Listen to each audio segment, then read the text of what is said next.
This man invented the system that powers your entire world, every light bulb, every electric motor, every power grid on Earth, from New York to Tokyo to Lagos. All of it runs on a technology he created. He held over 300 patents across 26 countries.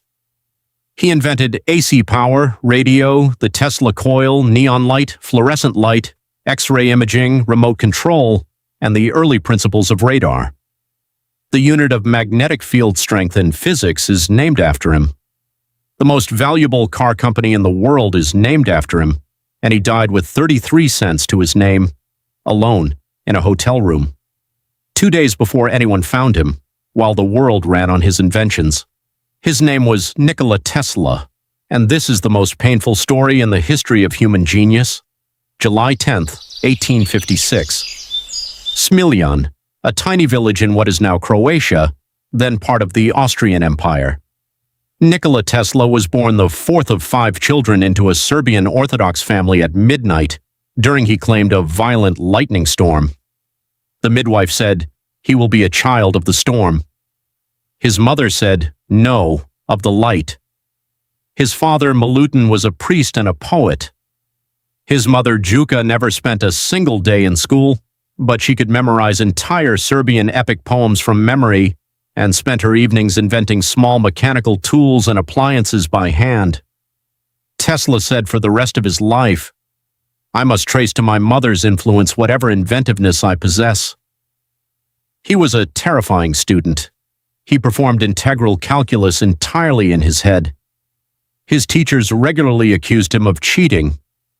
He finished a 4-year high school program in 3 years, then his older brother Dane, brilliant 12 years old, and was killed in a riding accident. Nikola was 7 years old. He watched his parents grieve a dead son while their living one stood right in front of them. That wound never fully healed. Tesla later wrote that after Dane's death, he began experiencing vivid, involuntary visions, flashes of blinding light, followed by complete images of inventions he had never consciously designed. He didn't call them hallucinations, he called them blueprints. In 1875, on a military scholarship, he enrolled at the Polytechnic Institute in Graz, Austria. First year, perfect scores. 9 exams passed, nearly twice the required number. The dean wrote to his father, "Your son is a star of first rank."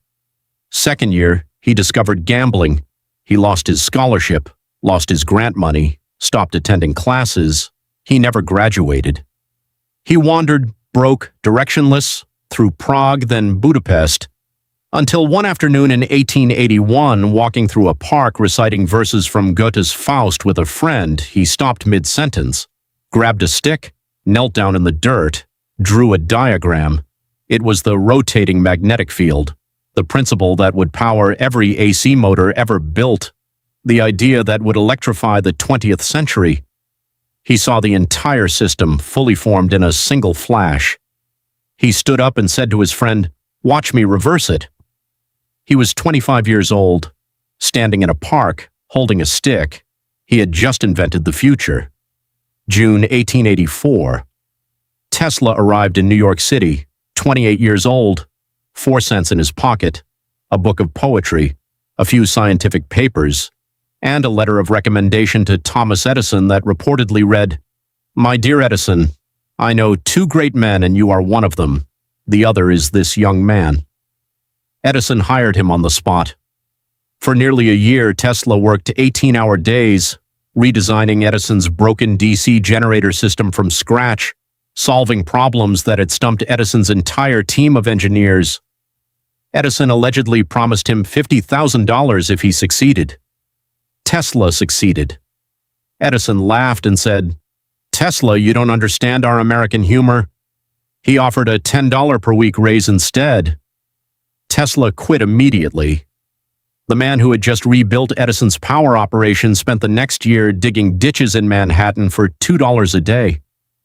During this time, he also tried to launch Tesla Electric Light and manufacturing with 2 New York businessmen. He filed his first electrical patents and signed them over to the company. Then his partners pushed him out, took the company's intellectual property, and left Tesla with nothing, not for the last time. In 1887, he finally found real backers. He set up a laboratory on South Fifth Avenue in Manhattan. The following year, he presented his complete AC motor system to the American Institute of Electrical Engineers. The room went silent, then erupted. George Westinghouse, the industrialist who had already launched the first AC power system near Boston, came directly to Tesla's lab. He purchased Tesla's AC patents for $60,000, $5,000 cash, 150 shares of Westinghouse stock, and a royalty of $2.50 per horsepower of electrical capacity ever sold. Tesla was also given a $2,000 a month salary, equivalent to $48,000 a month today. By 1890, just 2 years in, Tesla was worth over $1 million. He was 34 years old.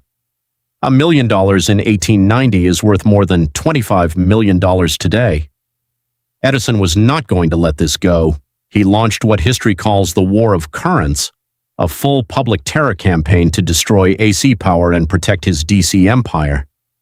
Edison's team electrocuted stray cats and dogs in the streets. They electrocuted a circus elephant named Topsy on Coney Island in front of a crowd. Edison even invented and patented the electric chair, deliberately using AC current so that the word electrocution would be forever attached to Tesla's system. Tesla's response was theatrical and fearless. He stood before packed audiences and passed 1 million volts of AC electricity through his own body, lightning arcing off his fingertips, his suit glowing. The crowds went insane. Meanwhile, inside his South Fifth Avenue lab, Tesla had become friends with Mark Twain, who would show up at midnight and stay until dawn. Tesla once reportedly cured Twain's chronic constipation by having him stand on an electric plate. They also claim to have taken turns firing an early X-ray device at each other, photographing each other's skulls. Whatever the truth, Twain called Tesla the greatest inventor of all time. In 1893, Westinghouse won the contract to light the world's Columbian Exposition in Chicago. 100,000 incandescent bulbs, all powered by Tesla's AC system. Tesla also demonstrated neon and fluorescent lights publicly for the first time, bending gas-filled tubes into glowing letters. President Grover Cleveland pushed a button. 200,000 people gasped. Then in 1895, Westinghouse and Tesla harnessed Niagara Falls, the most powerful waterfall in North America. Tesla's generators transmitted AC power 22 miles to Buffalo, New York. The War of Currents was over. The entire world was about to run on Tesla's system. Then on March 13, 1895, Tesla came to work and found his laboratory in ashes.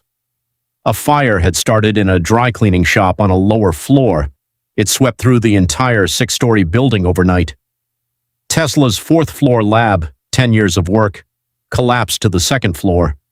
Everything was gone, every model, every note, every instrument, the complete World's Fair exhibit, years of photographs, $50,000 worth of equipment. None of it was insured. He told the New York Times, "I am in too much grief to talk. What can I say? Everything is gone. I must begin over again." Even Edison, his rival, his nemesis, offered Tesla temporary use of his own New Jersey workshop. Tesla accepted and started over. By 1897, just 2 years after losing everything, Tesla had rebuilt and filed patents for radio transmission, beating Guglielmo Marconi by 4 full years. He also demonstrated the world's first radio-controlled vehicle at Madison Square Garden in 1898, a small boat moving across a pool of water with no wires, no remote person steering it. The crowd thought it was a magic trick. Some thought he had trained a monkey to hide inside. It was remote control. He called it the telautomaton. He tried to sell it to the U.S. military as a radio-controlled torpedo. They showed no interest. In 1899, Tesla traveled to Colorado Springs with funding from John Jacob Astor IV, heir to the Astor fortune. He built a massive experimental station near Pikes Peak, a Tesla coil 52 feet in diameter, a wooden tower 80 feet high with a 200-foot metal mast on top. He got free electricity from the El Paso Electric Company. Then he lit 200 incandescent bulbs wirelessly from 25 miles away, no wires. He created artificial lightning bolts 135 feet long. The thunder could be heard 15 miles away. Butterflies in the area became disoriented and swirled around the lab. Sparks crackled between the shoes of people walking past. Then one experiment overloaded the system.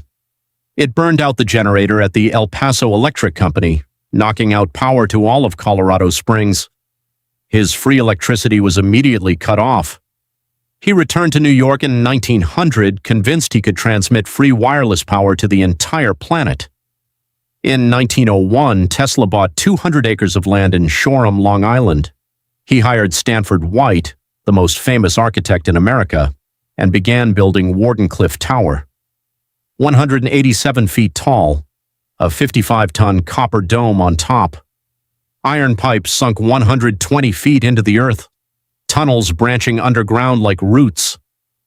J.P. Morgan, the most powerful financier in the world, gave Tesla $150,000 to build it, roughly $5 million today.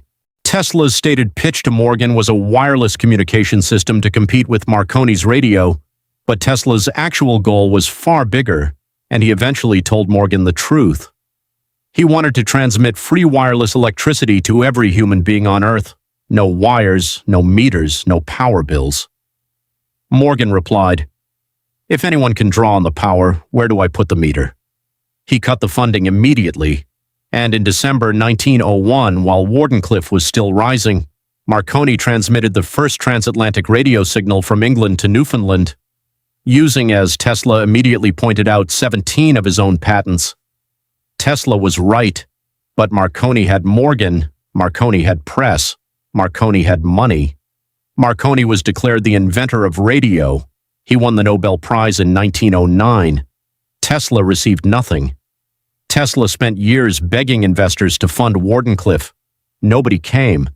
In 1904, he took out a mortgage on the property to pay his hotel bills at the Waldorf Astoria. In 1908, he took out a second mortgage. By 1912, his finances were completely unraveling. By 1915, when his backers demanded to know when they would see a return on their investments, Tesla had no answer. In 1917, with Tesla unable to pay his debts, Wardenclyffe Tower was dynamited. The metal was sold for scrap. Tesla reportedly wept when he heard it was gone. He was 61 years old. He would live another 26 years. The final chapter of Tesla's life is almost unbearable. He drifted from hotel to hotel across Manhattan, the Waldorf Astoria, the St. Regis, the Hotel Marguerite, always moving out when the bills became too high, always leaving trunks of notes and schematics he couldn't afford to store. He developed severe obsessive behaviors. He demanded exactly 18 napkins at every meal, not 17, not 19. He counted every step he took. He could not touch round objects. He refused to be in the same room as a woman wearing pearls and would leave a dinner table immediately if he spotted them. On his 75th birthday in 1931, Time magazine put him on the cover. Einstein sent a congratulatory letter. 3 Nobel laureates attended the celebration. Tesla announced to reporters that he had invented a pocket-sized oscillator capable of destroying the Empire State Building. On his 81st birthday, his advice for long life was, "Wiggle your toes." He stopped talking to scientists. He started talking to pigeons. Every day, he walked to Bryant Park near the New York Public Library and fed the birds by hand. He had one favorite, a white female pigeon. He said, "I loved that pigeon as a man loves a woman, and she loved me. As long as I had her, there was a purpose to my life." When she died in his arms, he said he knew his life's work was finished. From 1933 until his death, Tesla lived in room 3327 of the Hotel New Yorker. His rent was paid by the Westinghouse Corporation, quietly, monthly, out of what could only be described as institutional guilt. The company he had once saved was now keeping its savior alive. January 7th, 1943, room 3327. The maid entered. Tesla was on the floor. He had been dead for approximately 2 days. He was 86 years old. FBI agents arrived within hours. They opened his safe. They seized every notebook, every file, every paper, every schematic, classified them immediately. Some were not declassified for decades. He left no estate, no family, no money, just a room full of pigeon feathers and a safe full of ideas the government wasn't ready to share. Less than 6 months later, the U.S. Supreme Court ruled that Tesla, not Marconi, was the true inventor of radio. The ruling came 46 years after Tesla filed his patents, and 5 months after the man it was meant to vindicate was already in the ground. Here is what Nikola Tesla gave the world: the AC power system running inside every wall socket on Earth. Without it, experts say we would be 50 years behind technologically. The induction motor, inside every appliance you own. Radio, 4 years before Marconi, for which he never saw a dollar. The Tesla coil, still used in radio technology today. Neon light and fluorescent light, first demonstrated publicly in 1893. Remote control, demonstrated at Madison Square Garden in 1898. X-ray shadowgraph imaging, independently of Roentgen. The foundational principles of radar, which French engineer Émile Girardot later confirmed Tesla had correctly envisioned. Over 300 patents across 26 countries. Today, the most valuable car company in the world carries his name. The scientific unit of magnetic flux density is called the Tesla. His face appears on Serbian currency. Elon Musk donated $1 million to preserve his Long Island laboratory, and he died with 33 cents in a hotel room kept alive by someone else's guilt. 2 days before anyone noticed he was gone, he once said, "The present is theirs. The future, for which I really worked, is mine." He was right. He just never got to see it.